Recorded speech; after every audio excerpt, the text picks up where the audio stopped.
Welcome back to show. और मौसम गर्मा की आमद के बाद किस चीज़ का इंतजार आपको रहता है निम्रा? वाटरमेलन का, और कुछ को मौसमी फल का, कुछ को मैंगोज खाने का पसंद जो है वो खाना बहुत ज्यादातर ज़्यादा पसंद है। लोगों को आम का ही पाकिस्तान की होता है। जिस तरह अवामी कार मेहरान है, तो इसी तरह अवामी फ्रूट मैंगो है। मौसम गर्मा की आमद के साथ ही हम में से अक्सर अफराद को बस इस बात का इंतजार रहता है कि मीठे और रसीले आम कब दस्तयाब होंगे। लेकिन आज हम जानेंगे कि आम और चेरी किस तरह हमारी सेहत के लिए फ़ायदेमंद हैं, और इसके अलावा जो आर्टिफिशियल एनर्जी ड्रिंक्स हैं निम्रा, इनके हवाले से बात करना बहुत लाज़मी मुजरे सेहत है। हाँ, ये तो होते ही हैं। डॉक्टर अनीसा सोहेल हमें ज्वाइन कर रही हैं इस टॉपिक पे। अनीसा, अस्सलाम वालेकुम। अनीसा, ये जो हम बात करें ना अभी कि मौसमी फल आता है, फिर ऑब्वियसली हम लोग फ्रेश जूसेस की तरफ जाते हैं या शेक्स की तरफ जाते हैं, लेकिन कुछ तबका ऐसा भी होता है जो भाग भाग के एनर्जी ड्रिंक्स की तरफ जा रहा होता है। सो उनका मौसमी फलों का फायदा ना उठाना और एनर्जी ड्रिंक्स की तरफ जाना उन्हीं लोगों के लिए प्लीज सबसे पहले ये बताएं। ये बहुत अच्छा सवाल है, क्योंकि आपने एनर्जी ड्रिंक्स के नुकसानात को फ्रूट्स के जूसेस वगैरह के फवाद के साथ उसको लिंक कर दिया है कि अगर अल्लाह ताला ने एक जगह पे हमें अल्लाह ताला ने बड़ा अच्छा ऑल्टरनेट दिया है एक मैन मेड ड्रिंक की कंपैरिजन में।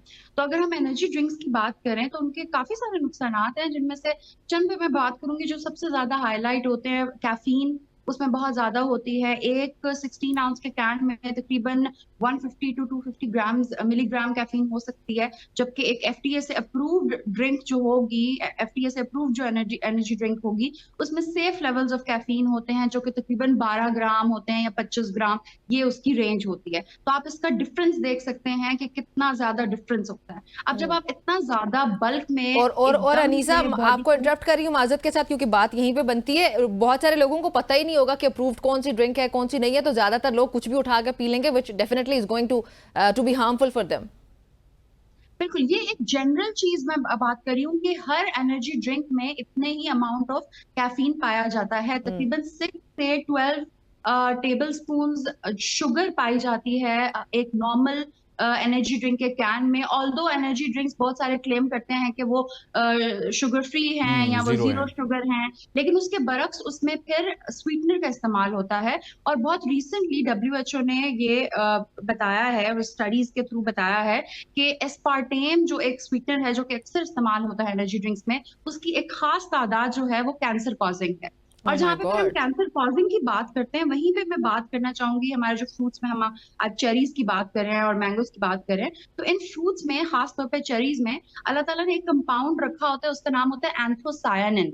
तो तमाम जो पर्पल कलर के फ्रूट्स होते हैं जैसे जामुन है या फालसे हैं या चेरीज हैं, इनमें ये एंथोसायानिन होते हैं और ये एंटी कैंसरस होते हैं। अच्छा, और वैसे पर्पल कलर वैसे ही आपको इतना अट्रैक्टिव लगता है? मुझे समझ नहीं आती कि लोग उन कलर से अट्रैक्ट होकर उनकी तरफ क्यों नहीं जाते, बजाय इसके आर्टिफिशियल चीजों की तरफ भागते हैं। खैर, आप बताएं, कंटिन्यू कीजिए। बिल्कुल, क्योंकि आप वैसे जाएं आप अगर फ्रूट मार्केट में या रेडियो वगैरह पे, तो ऐसा लगता है जैसे अल्लाह ताला ने पूरी रेनबो हमारे लिए रखी हुई है खाने के लिए। हर कलर का फ्रूट मौजूद है, बल्कि ये कॉन्सेप्ट भी है न्यूट्रिशनल साइंसेज में, ईटिंग अ रेनबो, जो कि जिसको खास फ्रूट और वेजिटेबल से लिंक किया जाता है। क्योंकि हर जो फ्रूट है जिस जो मुख्तलिफ कलर होता है, येलो है या पर्पल है या रेड है, जैसे रेड कलर की चीजों में लाइकोपीन होता है, पर्पल में एंथोसायानिन होता है, येलो में बीटा कैरोटीनॉइड्स होते हैं। तो ये जो कंपाउंड्स हैं ये एंटी कैंसरस होते हैं, बॉडी में ऑक्सीडेटिव स्ट्रेस को या जो लेटर एज में जाके जो कॉज होता है जिस्म में सोजिश का, इन्फ्लेमेशन का, जिसकी वजह से फिर बाकी कोलेस्ट्रॉल और बहुत सारी मर्ज होते हैं, तो ये जो फ्रूट्स हैं ये उससे रोकते हैं। अच्छा तो नफीसा, मुझे एक पॉइंट के ऊपर आपकी क्लैरिफिकेशन चाहिए, क्योंकि बहुत सारी माएँ इस वक्त हमें देख रही होंगी टीवी स्क्रीन के सामने, समेत हमारी माओं के। जी हाँ, जो हमारे बच्चे हैं, जो छोटे छोटे बच्चे होते हैं 10 साल के 11 साल के, उनको एनर्जी ड्रिंक्स बहुत ज़्यादा पसंद है, वो तो उनके अलावा खाना ही नहीं खाते। सो उनको किस तरह से रोका जाए? जिस तरह आपने कहा कि अल्टीमेटली ये कैंसर की तरफ जाता है, तो बचपन से ही अगर उनको इससे दूर रख दिया जाए तो ज़्यादा बेहतर रहेगा। बिल्कुल, बचपन से इसको दूर रखा जाए। तो यहाँ पे मैं एक चीज ऐड करना चाहूंगी। हमारे एक कॉन्सेप्ट होता है वीनिंग का कॉन्सेप्ट, कि जब जो बच्चा है वो माँ के दूध से नॉर्मल फूड पे आ रहा होता है, सेमी सॉलिड फिर सॉलिड फूड पे, वहां पे वो एक टाइम होता है कि माँ जो होती है बच्चे की पैलेट को बिल्ड कर सकती है। वो जो उसको खिलाएगी वो लेटर इन लाइफ वही चॉइसेस बनाएगा खाने के मुतालिक। तो वो एक टाइम पीरियड होता है जब आप कंट्रोल कर सकते हैं। और फिर जूसेस हैं, मिल्क शेक्स हैं, क्योंकि बच्चे तो डायबिटिक नहीं होते, बच्चों को तो वो सारी बीमारियां नहीं होती कि हमने देखना है कि शुगर जूसेस नहीं पिए, फ्रूट जूसेस के आपकी ब्लड में शुगर स्पाइक आएगा। बच्चों को ऐसा कुछ नहीं होता, तो बच्चे ये सारी चीजें कंज्यूम कर सकते हैं। और फिर बड़े अगर ये सब कंज्यूम करते हैं बच्चों के सामने, तो वो उनकी बिहेवियरल लर्निंग होती है, वो देख देख के पिक करते हैं उनकी अपनी जो उनकी चॉइसेस होती हैं, उन्होंने जिंदगी में जो कुछ करना है। तो और दूसरा आपने ये बोला कि एनर्जी ड्रिंक्स कैंसर का वो डायरेक्ट कॉजेशन लिंक नहीं है, लेकिन इवेंचुअली वो स्वीटनर उसकी तरफ लेके जा सकते हैं अगर ज्यादा अमाउंट में दिया जाए। ठीक हो गया। अच्छा अनीसा, हमारे साथ एक कॉलर भी है, वो आपसे कोई सवाल पूछना चाह रही है। अनम नाम उनका, कराची से। अनम, अस्सलाम वालेकुम, वेलकम टू द शो, सवाल पूछिएगा।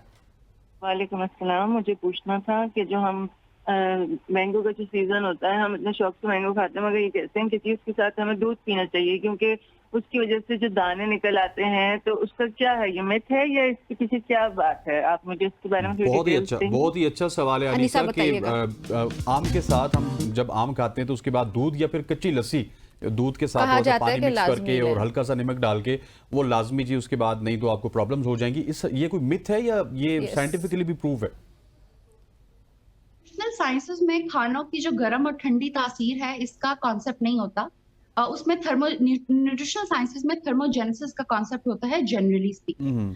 तो ये हिकमत के इल्म में चीज हो सकती है या आयुर्वेदा में चीज हो सकती है, एक चीज की तासीर गर्म। हदीस में भी आता है कि एक हदीस है जो मुझे अभी करेक्टली याद नहीं आ रही, लेकिन उसमें फ्रूट है और उसके बाद उसका खजूर है या उसके बाद आप कोई ठंडी चीज लें तो उसका बैलेंस हो जाता है। तो ये जो तासीर का कॉन्सेप्ट है, ये न्यूट्रिशनल साइंसेस में नहीं है, तो उसके एतबार से तो मैं कुछ नहीं कह सकती।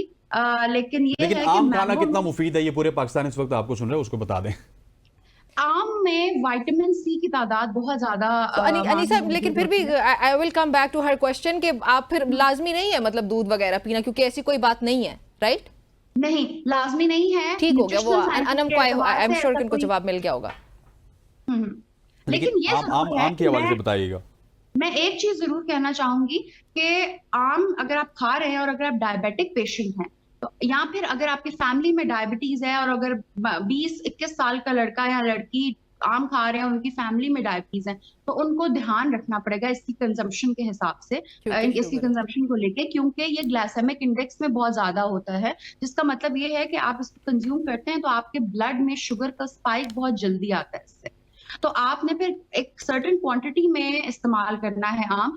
अगर जो फॉर एग्जांपल अगर डायबिटिक पेशेंट तो हाफ कप से ज्यादा इसका इस्तेमाल ना करें। उसके अलावा फिर इसमें फ्लेवोनॉइड्स बहुत सारे होते हैं, वो केमिकल कंपाउंड्स के नाम है, मैं इस तरह से ले नहीं सकती क्योंकि ऐसे समझ नहीं आएगा, लेकिन वो जनरल ग्रुप है बायोएक्टिव कंपाउंड्स का, जिसको फ्लेवोनॉइड्स बोलते हैं, फाइटोकेमिकल्स बोलते हैं। उसके फिर बहुत सारे फवायद है, इसमें विटामिन बी कॉम्प्लेक्स का बहुत बड़ी अच्छी अमाउंट में वो तादाद में विटामिन बी कॉम्प्लेक्स मौजूद है। इसके अलावा इसमें पोटेशियम है, मैग्नीशियम है। तो ये जो हमारे गर्मियों में डिहाइड्रेशन हो जाती है, जिसमें वाटर की कमी होती है और फिर इलेक्ट्रोलाइट्स की कमी होती है, तो ये जो फ्रूट्स हैं सारे इंक्लूडिंग मैंगो, इनसे वो इलेक्ट्रोलाइट की जो डेफिशिएंसी है वो बड़ी अच्छी कवर हो जाती है। ये एक बहुत बड़ा इसका फायदा है। Thank you very much. Anisa Sohail हमारे साथ मौजूद थी, जो कि हमें डिफरेंट फल हैं, फ्रूट हैं, उनकी अफादियत बता रही थी। निमरा, आम की अफादियत भी उन्होंने बता दी, आपने भी खाना है, और वाटरमेलन के हवाले से हम बात नहीं कर सके। वो नेक्स्ट टॉपिक पे प्लीज उसके बारे में बात भी जरूर करनी है। अच्छा, मुझे सबसे बड़ा दुख वैसे हसनैन आपको पता है ये होता है कि वाटरमेलन का जो इसका टाइम होता है बड़ा कम होता है, एक आध महीने के लिए आता है, उसके बाद भी वो खत्म हो जाता है। That's my favourite fruit. हाँ लाल है, माल है, वो बड़े कम अरसे के लिए होता है। खैर जी, आगे बढ़ते हैं। ये थी हमारी आज की सबकी सोच। उम्मीद है आप सबको पसंद आई होगी। आप सबने अपना और अपनों का बहुत ख्याल रखना है। हसनैन, आपने भी अपना ख्याल रखना है, और चलते हैं जी, मुलाकात होती है आपसे इंशाल्लाह कल। अल्लाह हाफिज।